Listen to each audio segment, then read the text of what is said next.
श्री गीता उपनिषदों का सार है। महाभारत युद्ध के समय रणभूमि में भगवान श्री कृष्ण ने अर्जुन को जो ज्ञान दिया था वह गीता में बताया गया है।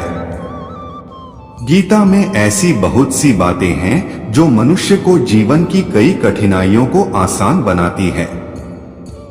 इतना ही नहीं, गीता पढ़ने पर मनुष्य को बहुत सी नई जानकारियां भी मिलती हैं। साथ ही हर अध्याय के नियमित पाठ का अपना लाभ और महत्व है। भगवान शिव ने देवी पार्वती को गीता के पहले अध्याय के पाठ का महत्व जो बताया है वही यहाँ आपके लिए प्रस्तुत है। लेकिन गीता के पहले अध्याय के महत्व को जानने से पहले जान लीजिए श्रीमद्भगवद गीता के प्रथम अध्याय की खास बातें। गीता के पहले अध्याय का नाम अर्जुन विषाद योग है। इस अध्याय में कुरुक्षेत्र के मैदान में उपस्थित बंधुओं और संबंधियों को सामने देखकर अर्जुन के मन में उठे विषाद और मनस्थिति का वर्णन किया गया है, जिसे संजय धृतराष्ट्र को बताते हैं। गीता प्रथम अध्याय का महत्व। एक समय पार्वती जी ने पूछा है, महादेव जी, किस ज्ञान के बल पर संसार के सब लोग आपको शिव कहकर पूजते हैं? मृगछाला ओढ़े और अपने सभी अंगों में शमशान की विभूति लगाएं, गले में सर्प और नर मुंडों की माला पहने हुए हो। इनमें तो कोई भी पवित्र नहीं, फिर आप किस ज्ञान से पवित्र माने जाते हैं?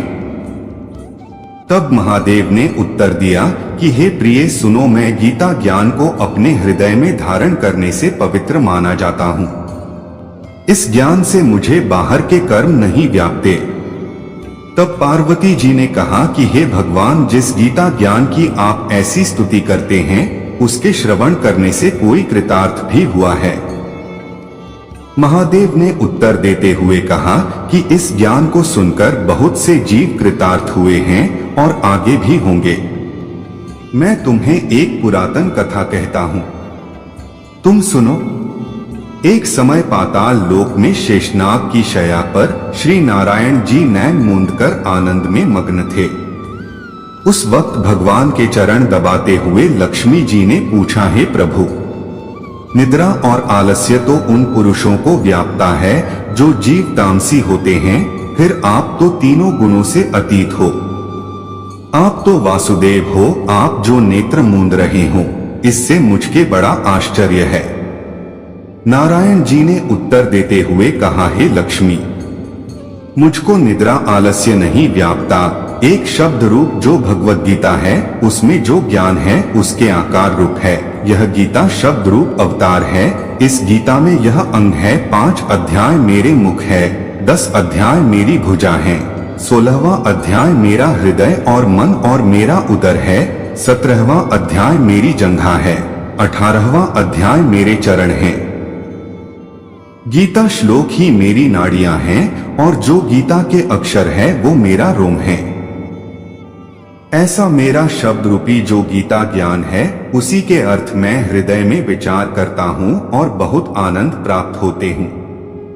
लक्ष्मी जी बोली, हे श्री नारायण जी, जब श्री गीता जी का इतना ज्ञान है तो उसको सुनकर कोई जीव कृतार्थ भी हुआ है, सो मुझसे कहो।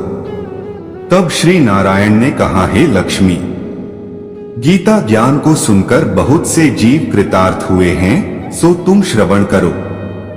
एक समय पार्वती जी ने पूछा है, महादेव जी, किस ज्ञान के बल पर संसार के सब लोग आपको शिव कहकर पूजते हैं?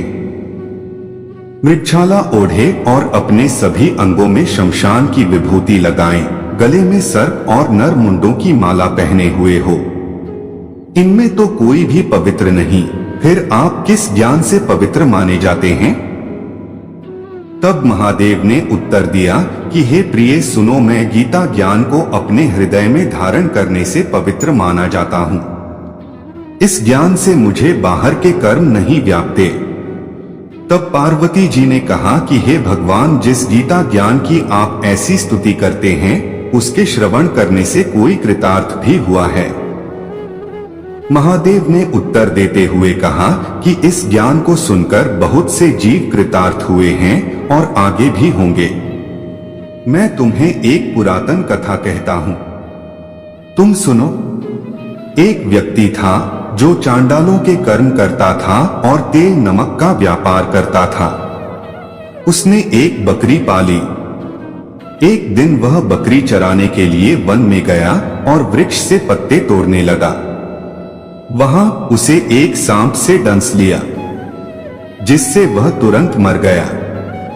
मरने के बाद उसने बहुत से नरक भोगे और फिर उसका जन्म बैल के रूप में हुआ।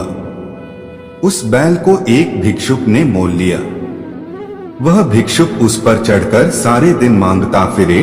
जो कुछ भिक्षा मांगकर लाता वह उसे अपने परिवार के साथ मिलकर खाता और वो बैल सारी रात द्वार पर खड़ा रहता। उसके खाने पीने का भी कोई ख्याल नहीं करता था और सुबह होते ही बैल पर चढ़कर फिर मांगने निकल जाता। जब बहुत दिन हो गए तो वह बैल भूख से गिर गया, लेकिन उसके प्राण नहीं निकले। नगर के लोगों ने देखा और उस बैल को कोई तीर्थ का फल दे तो कोई व्रत का फल दे, तब भी उस बैल के प्राण नहीं छूटे। एक दिन गणिका आई। उसने लोगों से पूछा, यह कैसी भीड़ है? तो उन्होंने कहा कि इसके प्राण नहीं निकलते, अनेक पुण्यों का फल दे रहे हैं तो भी इसकी मुक्ति नहीं होती। तब गणिका ने कहा कि मैंने जो कर्म किया है उसका फल मैंने इस बैल को दिया है। इतना कहते ही बैल की मुक्ति हो गई। तब बैल ने एक ब्राह्मण के घर जन्म लिया। पिता ने उसका नाम सुशर्मा रखा। उसके पिता ने उसे पढ़ाया लिखाया। उसको अपने पिछले जन्म की सुध थी। उसने एक दिन मन में विचार किया, जिस गणिका ने मुझे बैल की योनि से छुड़ाया था उसका दर्शन करूं। विप्र चलते चलते गणिका के घर गया और कहा, आप मुझे पहचानती हैं? गणिका ने कहा, मैं नहीं जानती, तुम कौन हो? तब उसने कहा कि मैं वही बैल हूं जिसको आपने अपने पुण्य दिए थे। तब मैं बैल की योनि से छूटा था। अब मैं विप्र के घर जन्म हूं। आप अपना पुण्य बताएं। गणिका ने कहा कि मैंने अपने जाने पुण्य नहीं किया, परंतु मेरे घर एक तोता है। वह रोज सवेरे कुछ पढ़ता है। मैं उसका वाक्य सुनती हूं। उस पुण्य का फल मैंने तुम्हें दे दिया। तब विप्र ने तोते से पूछा कि तू सवेरे क्या पढ़ता है? तोते ने कहा, मैं पिछले जन्म में विप्र का पुत्र था। मेरे पिता ने मुझे गीता के पहले अध्याय का पाठ सुनाया करते थे। एक दिन मैंने गुरु से कहा कि मुझको आपने क्या पढ़ाया है? तब गुरुजी ने मुझे शाप दिया कि तू तोता बन जा। इसके बाद से मैं तोता बन गया। एक दिन बहेलिया मुझे पकड़ ले आया और एक विप्र ने मुझे मोल ले लिया। वह विप्र भी अपने पुत्र को गीता का पाठ सिखाता था। तब मैंने भी यह पाठ सीख लिया। उसी दिन विप्र के घर में चोर घुस गए। उन्हें धन तो प्राप्त नहीं हुआ, लेकिन वह मेरा पिंजरा उठा ले आए।